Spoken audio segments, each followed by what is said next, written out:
भाई की अमीर बहन। किशोर और पिद्दी दो भाई बहन थे। पिद्दी बहुत खर्चीले स्वभाव की थी।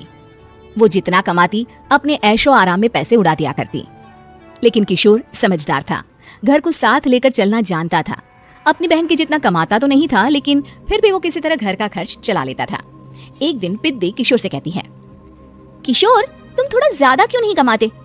मेरे दोस्त रोज मेरा मजाक उड़ाते हैं। अरे बहन, मैं कोशिश तो कर रहा हूँ। अच्छा सुनो, अगले महीने रक्षाबंधन है, मुझे सोने का हार चाहिए, इससे कम कुछ भी ना लूंगी। अरे दिला दूंगा बहन। किशोर को पूरी रात नींद नहीं आती।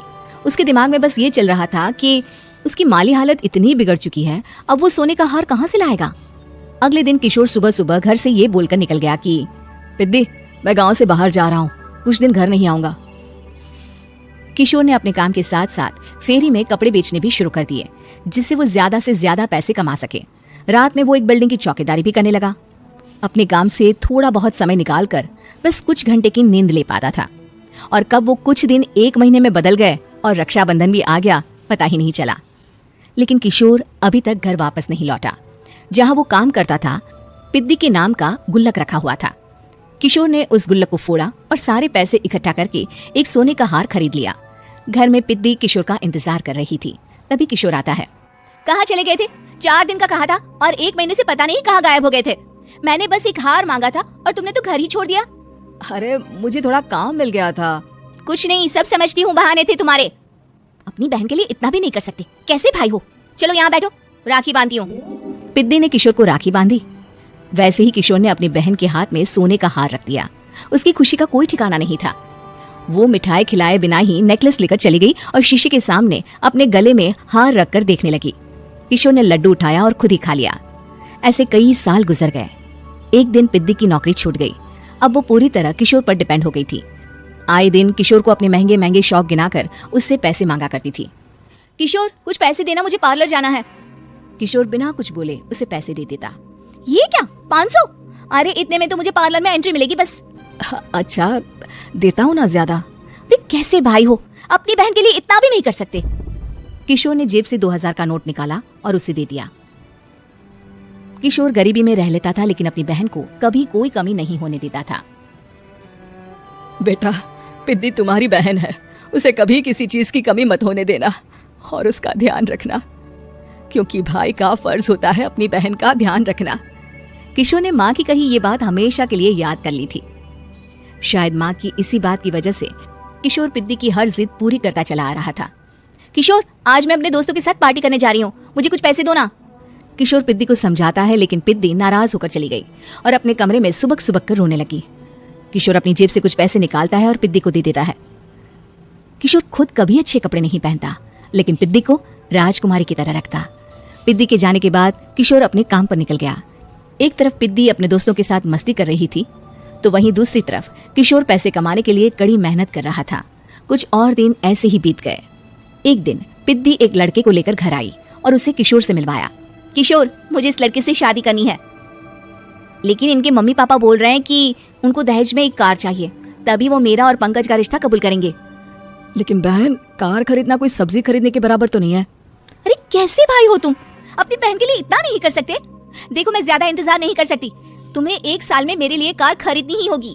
अच्छा पंकज, एक काम करो, कल तुम अपने माता पिता को घर बुला लो, मैं उनसे तुम्हारे और पिद्दी के रिश्ते की बात कर लेता हूँ। अगले दिन किशोर के छोटे से घर में पंकज और उसके माता पिता आते हैं। बेटा, तुम्हारी बहन ने हमारी शर्त तो बता ही दी होगी। जी बेटा, तुम तो इतने छोटे घर में रहते हो, दहेज कहाँ से लाओगे? मैं अपनी बहन की खुशी के लिए सब कुछ कर सकता हूँ। पंकज और पिद्दी का रिश्ता तय हो जाता है। किशोर अब अपनी क्षमता से 4 गुना ज्यादा काम करने लगता है। सुबह सबके घरों में न्यूज़पेपर फेंकता, दिन में मजदूरी करता और रात में चौकीदारी करता। खूब मेहनत करके किशोर ने अपनी बहन की शादी के लिए पैसे जुटा लिए। उसने अपनी बहन के लिए कार खरीद ली। जब वो पिद्दी के ससुराल वालों से मिलने गया तो उन्होंने किशोर से और पैसों की मांग की। इस बार किशोर हार चुका था। पिद्दी माफ करना, मैं तुम्हारी शादी उस लड़के से नहीं कर सकता। वो लालची लोग हैं, उन्हें सिर्फ पैसों से मतलब है। देखो किशोर, मैं पंकज से ही शादी करूंगी। क्योंकि पिद्दी ने तो किशोर की बात न मानने की जैसे कसम खा रखी थी। किशोर ने पंकज को घर बुलाया। पंकज, तुम अपने माता पिता को समझाते क्यों नहीं हो? भैया, वो हमारी शादी के लिए मान गए, मेरे लिए तो यही बहुत बड़ी बात है। हम एक काम कर सकते हैं, दहेज की रकम में से कुछ पैसे मैं आपको दे देता हूँ। अरे लेकिन समाज वाले क्या कहेंगे? अरे जब दुनिया को पता चलेगा तब ना। अच्छा, कुछ पैसे मैं अपने मालिक से कर्ज में ले लेता हूँ। कुछ पैसे पंकज देता है, कुछ वो कर्जा लेता है और अपनी उम्र भर की कमाई वो अपनी बहन की शादी में लगा देता है। आखिर में पंकज और पिद्दी की शादी हो जाती है। पिद्दी की विदाई के बाद किशोर बिल्कुल अकेला पड़ जाता है। अब उसका कमाने में भी मन नहीं लगता। उधारी वाले रोज घर में आकर बैठ जाते हैं। अरे किशोर, अब तो पिद्दी की शादी को 5 साल हो गए, अब तो हमारा पैसा लौटा दो। चाचा, पिद्दी के जाने के बाद किसी भी काम में मन नहीं लगता। अरे तो हमारा पैसा कैसे वापस मिलेगा? जी कुछ करता हूँ मैं।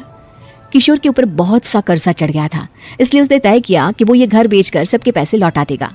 अगली सुबह शहर के किसी साहूकार को उसने अपना घर बेच दिया और सबके पैसे लौटा के वो गांव छोड़कर चला गया। पिद्दी ने शादी के बाद कभी अपने भाई का हाल तक नहीं पूछा। किशोर को फर्क नहीं पड़ता था, बस ससुराल में उसकी बहन खुश है ये जानकर उसे खुद की खुशी मिलती थी और ये सोचकर कि उसने माँ से किया हुआ वादा पूरा कर दिया।